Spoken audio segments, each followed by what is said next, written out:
ஓம் முருகா போற்றி, கந்தா போற்றி, கடம்பா போற்றி, கதிர்வேலா போற்றி, அறுவடை வீடு கொண்ட முருகப்பெருமானே போற்றி போற்றி.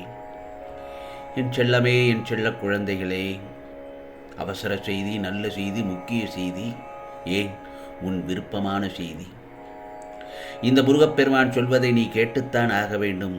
இது என்னுடைய உத்தரவும் கூட என் செல்லமே. இது உனக்கான பதிவும் கூட. முருகா சரணம், முருகா சரணம் என்று பதிவு செய்துவிட்டு இந்த முருகப்பெருமான் சொல்வதை சற்று கவனமாக கேள். உனக்கான வாழ்க்கையில் சிறந்தவனாக இரு, சிறந்ததை வைத்திரு, சிறந்ததை மட்டும் செய்.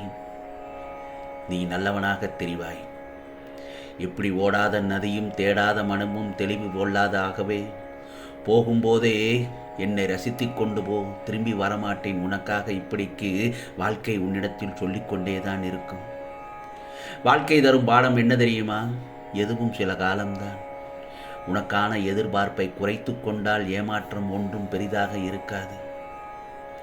உனக்கான வாழ்க்கையில் நம்பு, ஆனால் யாரையும் முழுமையாக நம்பாதே. உன்னை மட்டும் வாழ்வில் நம்பு என் செல்லமே. அதே நேரத்தில் நல்லதொரு சிந்தனைகளை செய்து கொண்டே இரு. யாரிடத்திலும் கோபப்படாதே.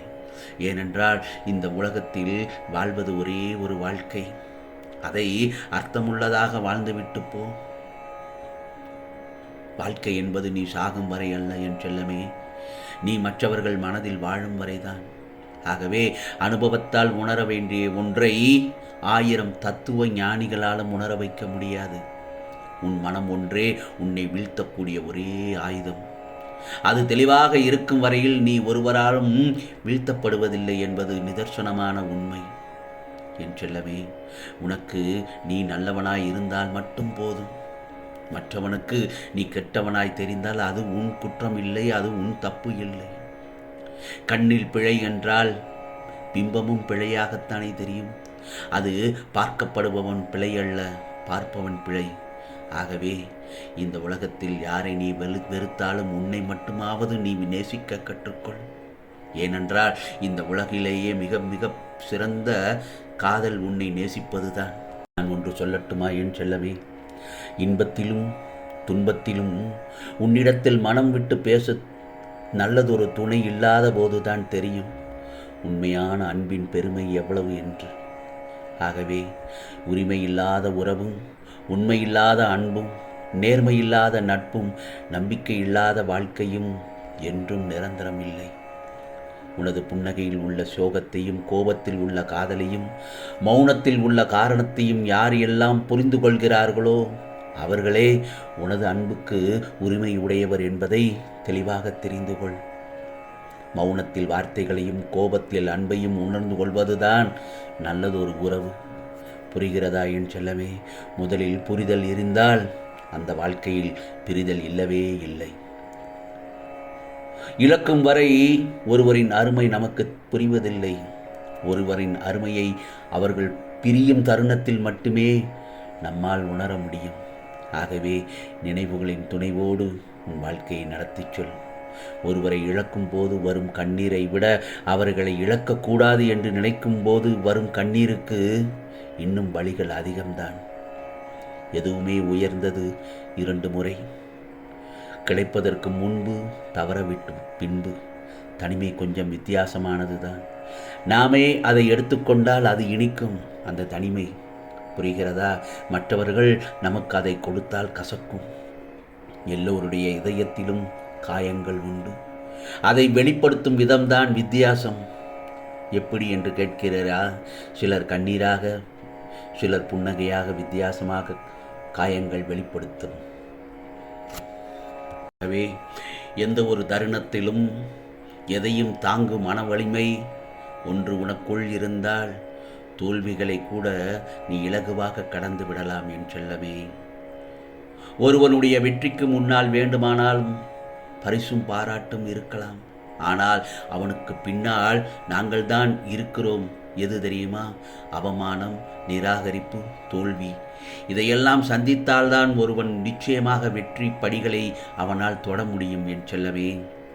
ஆகவே உனக்கான வாழ்க்கையில் சற்று மாற்றி யோசனை செய்யாமல் மாற்றங்கள் வருவதில்லை தானே? மாற்றி யோசனை செய்துதான் பாரேன். நிச்சயமாக அதில் உனக்கு ஒரு தெளிவு கிடைக்கும், நேர்மறை எண்ணங்கள் கிடைக்கும்.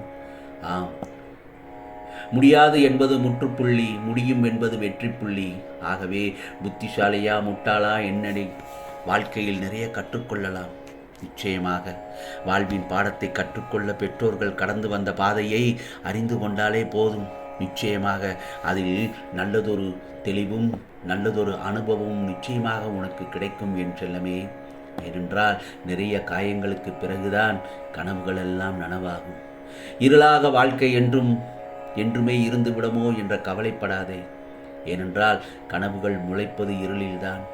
தோல்வியாளர்கள் சாக்குப்போக்குகள் சொல்லுகின்றனர், வெற்றியாளர்கள் பணம் உழைக்கின்றனர். ஆகவே உனக்கான குறிக்கோளை முடிவு செய், திட்டத்தை உருவாக்கு, உனது முழு உழைப்பையும் கொடு. பிறகு வெற்றி எளிதில் கிடைத்துவிடும். என் செல்லமே, வாழ்க்கை என்பது தெய்வீகமானது. எனவே நம் கடமைகளை சரிவர செய்தால் பல மடங்கு பலனை இறைவன் நமக்கு தருவான் என்பது நிதர்சனமான உண்மை.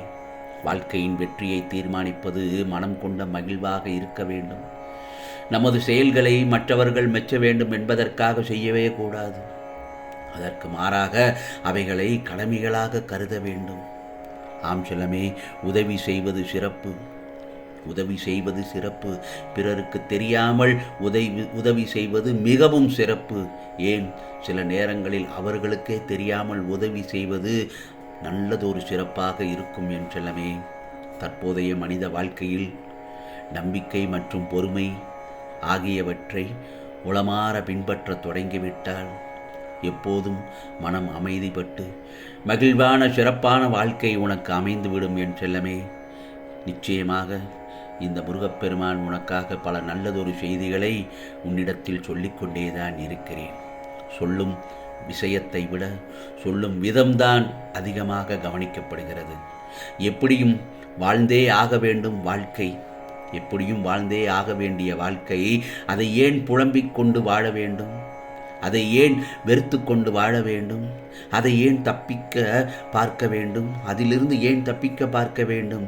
அதை ஏன் அழுது கொண்டே வாழ வேண்டும்? மகிழ்ச்சியோடும் மன நிறைவோடும் வாழ்ந்துதான் பார்ப்போமே என்று சவாலாக ஏற்று வாழ்க்கையை நடத்தி செல் என் செல்லமே.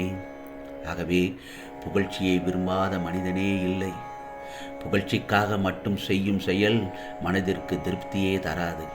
நல்லவரை கெட்டவராகவும் கெட்டவரை நல்லவராகவும் திரித்து கூறுவது உலக மக்களின் இயல்புதானே. ஆகவே நேர்மை ஒன்றை மட்டுமே மனதில் எப்போதும் நிலைநிறுத்தி செயல்பட்டால் எத்தகைய சரிவிலிருந்தும் மீண்டும் வரும் மனப்பக்குவம் உன்னிடத்தில் வந்துவிடும். துணிந்து செயல்பட்டால் துச்சமாய் தெரியும் எதுவுமே. ஆகவே உனக்கானதையெல்லாம் நிச்சயமாக நல்லது நடக்கும், நல்லது மட்டுமே நடக்கும், அதுவும் நன்மையாகவே இருக்கும். ஓம் சரவண பவ, ஓம் சரவண பவ, ஓம் சரவண பவ.